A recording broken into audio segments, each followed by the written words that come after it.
To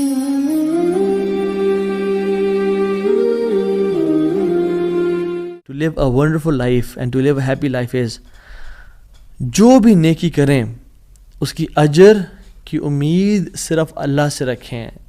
پھر دیکھیں اللہ قدرت کے مناظر کیسے دکھاتا ہے آپ کو. پہلی پرنسپل کیا تھا؟ اپنی نیت کو ہمیشہ صاف رکھیں, اللہ تعالیٰ کے لیے کام کرنا, جھوٹ نہیں بولنا, دھوکہ نہیں دینا, فریب نہیں کرنا. ہم نے اللہ کے لیے اپنے ہر کام کو کرنا ہے, اللہ کی رضا کے لیے کرنا ہے. دوسری چیز, نیکی کے اجر کی امید صرف اللہ سے رکھنی ہے ہم نے. اور پھر دیکھیں اللہ تعالیٰ کیسے آپ کے سامنے کرنا کیا ہے. ہم نے گناہوں سے بچنا ہے, ہم نے نیت صاف کرنی ہے, ہم نے حرام سے بچنا ہے. میں آپ کو مثال دوں. تیسرا جو پرنسپل ہے وہ یہ ہے کہ حرام نکلنے سے بچیں. پہلا پرنسپل نیت کو صاف کر لیں. دوسرا پرنسپل اللہ کی رضا کے لیے سارا عمل کریں, اللہ کو خوش کرنے کے لیے تمام اپنے اعمال کو رکھیں اور صرف اس سے اجر کی امید رکھیں. اور تیسرا پرنسپل حرام لقمے سے بچیں. آپ صحابی رسول کا واقعہ دیکھ لیں, ابو امامہ الباہلی رضی اللہ تعالیٰ عنہ. جب وہ اس دین میں آئے, اسلام قبول کیا, تو غریب تھے. اپنی قوم والوں کے پاس گئے کہ جب وہ کھانا کھائیں گے تو میں ان کے ساتھ کچھ کھا پی لوں گا. جب انہوں نے کھانا پکایا اور سرو کیا تو کھانے لگے تو دیکھا اس میں دم مسفوح پکا ہوا ہے. دم مسفوح وہ ہوتا ہے جب بکرے کو ذبح کرتے ہیں نا, یا دمبے کو یا اونٹ کو نہار کرتے ہیں تو جو خون نکلتا ہے نا, اسے لوگ اس میں شامل کر لیتے ہیں اور اس کو پکاتے ہیں. کچھ روایت میں تھا کہ وہ خنزیر بھی اس میں تھا, جو کہ دونوں حرام ہیں. تو انہوں نے شدید بھوک کی حالت میں سے ہاتھ بڑھایا اور دیکھا دم مسفوح ہے تو اس کو چھوڑ دیا اور کہا یہ ناجائز اور حرام ہے. تو قوم والوں نے کہا تمہیں بڑا حرام حلال کی پرواہ, تم کون, تمہیں کیا ہوا؟ کہتے کہ میں ایمان لے کے آ گیا ہوں اللہ تعالیٰ پہ اور اللہ کے نبی صلی اللہ علیہ وسلم پہ. میں اسلام ہو گیا ہوں, میں نے اسلام قبول کر لیا اور میں مسلمان ہو گیا ہوں. تو انہوں نے کہا کہ اچھا ٹھیک ہے, بڑے تم آئے ہو نیک, جیسے آج کل کے لوگ کہتے ہیں نا تم بڑے مولوی ہو گئے ہو. تو نہیں کہا کہ تم بڑے مولوی ہو گئے ہو تو تمہیں تمہارا دین مبارک ہو, بہرحال یہی کھانا تو یہ تم نے کھانا تو کھاؤ, نہیں کھانا تو نکل جاؤ یہاں سے. وہ چلے گئے. دور جا کے لیٹے, کہتے ہیں میں تھوڑی دیر کے لیے آنکھ لگائی اور بھوک کی شدید حالت تھی. تو جب میں نے حرام کا انکار کیا تھا, مجھے اللہ رب العالمین سے امید تھی, اس قادر قدیر سے امید تھی. آنکھیں میں نے کھولی تو میں نے دیکھا ایک پیالہ پڑا ہوا ہے. اس کو جب میں نے دیکھا تو اس میں دودھ ہے, اور کہتے ہیں میں نے اس کو پیا بسم اللہ پڑھ کے. کہتے ہیں کہ اس سے زیادہ میٹھا, اس سے زیادہ سفید اور اس سے زیادہ ٹھنڈا دودھ میں نے آج تک اپنی زندگی میں نہیں پیا تھا. اتنا خالص دودھ. کہتے ہیں میرا تو پیٹ بھر گیا اور میری رگیں سیراب ہو گئیں اور پورے نا, یعنی جو ایک ڈرائنیس تھی میرے اندر بھوک کی وجہ سے, وہ بالکل ختم ہو گئی. کچھ دیر بعد قوم کے لوگ آئے اور کھانا لے کے آ گئے کہ ابو ماما تو ہمارے قوم کا ہے, تو ہمارے برادری کا ہے, چلیے کھانا کھا لیں. تو انہوں نے کہا کہ میں حرام نہیں کھاتا اور مجھے میرے رب نے پلا دیا دودھ. تو انہوں نے کہا کہ ابو ماما تو نے ایک تو پہلے دین کو چینج کیا, پھر تو بس جھوٹ بولنے شروع ہو گیا ہے, کیا مسئلہ ہے تیرے ساتھ, کوئی مسئلہ ہے؟ تو انہوں نے کہا نہیں میں جھوٹ نہیں بول رہا, میں اسلام قبول میں نے کیا اور میرے رب نے مجھے, جس رب پہ میں ایمان لے کے آیا ہوں, جس قادر پہ میں ایمان لے کے آیا ہوں, جس مقتدر پہ میرا بلیف ہے, اس نے مجھے دودھ پلایا اپنی طرف سے. وہ کہتے ہیں کہ تم جھوٹ بول رہے ہو. تو خیر ان میں سے جو ایک شخص تھا وہ آگے بڑھا اور ان کی شرٹ کو اوپر کیا اور ان کے اسٹمک کو دیکھا کہ کیا یہ فل ایمٹی ہے یا اس میں کچھ ہے. تو نہیں, وہ شاک ٹو ریئلائز کہ اٹ واز فل. اور جب ان کی انگلیوں کو دیکھا تو اس میں ان کا ہوگا ٹیکنیک کوئی بھوک کو نوٹس کرنے کے لیے, تو کہ دیکھا انگلیاں فریش تھیں, تر و تازہ تھیں. وہ بڑے حیران ہو گئے اور انہوں نے کہا کہ یہ تو نے کیا کیا, یہ کیسے ہوا؟ تو انہوں نے کہا کہ جس رب پہ میں مان لے کے آیا ہوں نا اور میں نے حرام کے لقمے کا انکار کیا ہے, اس رب نے مجھے دودھ پلایا ہے. اور ابو امامہ الباہلی رضی اللہ عنہ کی یہ کیفیت کو دیکھ کے ان کا سارا قبیلہ انہوں نے اسلام قبول کر لیا. تو اگر ہم حرام کا انکار کرتے ہیں اپنی زندگی میں, we make it a point کہ حرام لقمہ ہم نے نہیں کھانا, تو اللہ تعالیٰ کس طرح سے اپنی قدرت کے مناظر ہمیں دکھائیں گے. دیکھیں, حرام بھی ہم کمائیں اور پھر بھی اللہ سے امید کریں کہ اللہ قدرت کے مناظر دکھائے. جھوٹ بھی بولیں, 500 کے پیچھے, 1000 روپے کے پیچھے جھوٹ بولیں. یہ کہیں لوگوں کو جی دیکھیں میری تو پہنچ یہ 1000 روپیز ہے, اور حالانکہ وہ پہنچ ہوتی ہے 500 کی یا 600 کی. تو بندہ کچھ پیسے کے لیے جھوٹ بولے اور پھر کہے اللہ تعالیٰ قدرت کے مناظر بھی دکھائے. عمل تو ہم پھر آن والا کریں اور موسیٰ علیہ السلام والا رزلٹ دیکھنے کی کوشش کریں. ایسا کبھی نہیں ہوتا.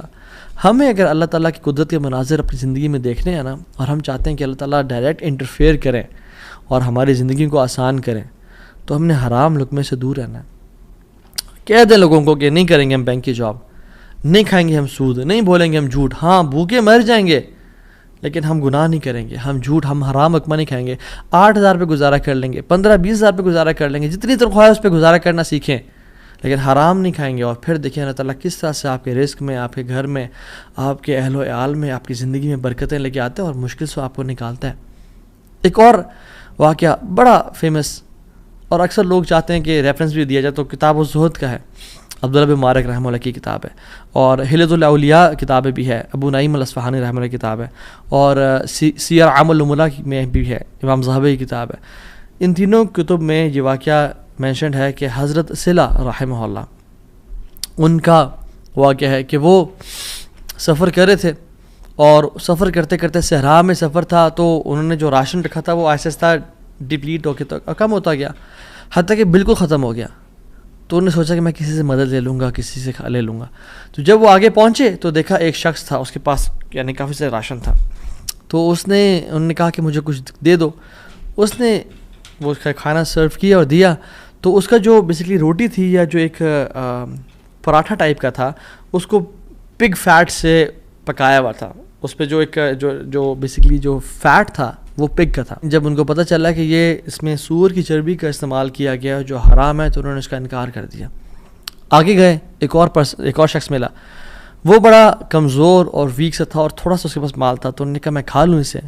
تو انہوں نے کہا دیکھو تم میرے مسلمان بھائی ہو, تم کھا تو لو, لیکن مجھ پہ ظلم نہ کرنا, میرا بہت لمبا سفر ہے, اگر تم نے کھانا کھا لیا تو میں رول جاؤں گا, میں برباد ہو جاؤں گا, میرا سفر ختم ہو جائے گا, تو مجھ پہ ظلم نہ کرنا. تو انہوں نے اس کو بھی چھوڑ دیا, حرام کا لقمہ چھوڑا, ظلم کو چھوڑا. اور کہتے ہیں میں آگے جا رہا تھا تو اپنے گھوڑے پہ سوار تھا, اور بھوک کی ایک مدہوشی تھی. تو کہتے ہیں پیچھے نا مجھے ایسے محسوس ہوا کہ کوئی چیز گری ہے. میں نے دیکھا ایک پیچھے تھیلا سا مجھے نظر آیا. میں گھوڑے سے اترا اور پیچھے جا کے دیکھا تو وہ ایک سفید کھجور کے پتوں میں لپٹا ہوا ایک تھیلا تھا, جس کو جب میں نے کھولا تو اس میں تازہ اور بے موسمی کھجوریں تھیں, جو کھجوریں اس سیزن میں ہوتی نہیں تھی پیدا. اور کہتے ہیں میں نے ان کو کھایا, اپنے آپ کو پیٹ بھر کے یعنی فل کر لیا, اور میرے رب نے مجھے وہ کھلا دی. اللہ تعالیٰ قادر ہے ہر چیز پہ. اللہ تعالیٰ اسباب کا محتاج نہیں ہے, نہ ہی لوگوں کا محتاج ہے, نہ سیزنز کا محتاج ہے کہ یہ سیزن میں یہ فروٹ آئے گا. مریم علیہ السلام کو دیکھیں, آپ ان کو دیکھیں, انہوں نے کس طرح سے اللہ تعالیٰ نے ان کو بے موسمی فروٹ سرو کر دیے. تو انہوں نے حرام کا انکار کیا, ظلم سے بچے, کسی مسلمان پہ ظلم نہیں کیا. اللہ تعالیٰ نے اپنی قدرت کے مناظر دکھا دیے. تو ہمیں کیا سمجھ آتی ہے اس سے؟ ہم اگر اپنی لائف میں اللہ والے بن جائیں تو اللہ تعالیٰ ہمیں امتحان تو لے گا ہمارا, مگر کبھی یہ ضائع نہیں کرے گا ہمیں. یاد رکھیں اس بات کو, یہ اپنے ساتھ لکھ لیں, اللہ کبھی ضائع نہیں کرے گا ہمیں. بس مایوسی ختم کر دیں, جتنا اللہ دے رہا ہے اس پہ گزارا کرنے شروع ہو جائیں, اللہ تعالیٰ کی ڈسٹریبیوشن پہ راضی ہو جائیں, اور اللہ تعالیٰ سے دعائیں کریں کہ یا رب میں تو ایسا سنسیئر بنوں گا یا بنوں گی, میں گناہوں سے بچوں گا, میں ہر قسم کے ظلم, زیادتی اور حرام سے بچوں گا, میں اپنی نیت کو خالص اور صاف رکھوں گا. ٹھیک ہے, جو 3 ہم نے پرنسپلس پڑھے آج, نیت کو خاص اور خالص رکھنا اللہ کی رضا کے لیے, جو بھی عمل کریں اللہ سے اجر کی امید رکھیں, لوگوں سے اجر کی امید نہ رکھیں, اور تیسری چیز حرام کا لقمے سے بچیں. یہ 3 آپ کام کریں, اللہ تعالیٰ کس طرح سے آپ کو اپنی قدرت کے مناظر دکھائے گا. آپ حیران ہو جائیں گے کہ اللہ تعالیٰ کس طرح سے آپ کو رزق دے گا, من حیث لا یحتسب, وہاں سے روزی دے گا جہاں سے آپ نے امیجن نہیں کیا ہوگا. اللہ تعالیٰ وہاں سے آپ کی ڈور اوپننگ کر دے گا, آپ نے کبھی امیجن نہیں کیا ہوگا.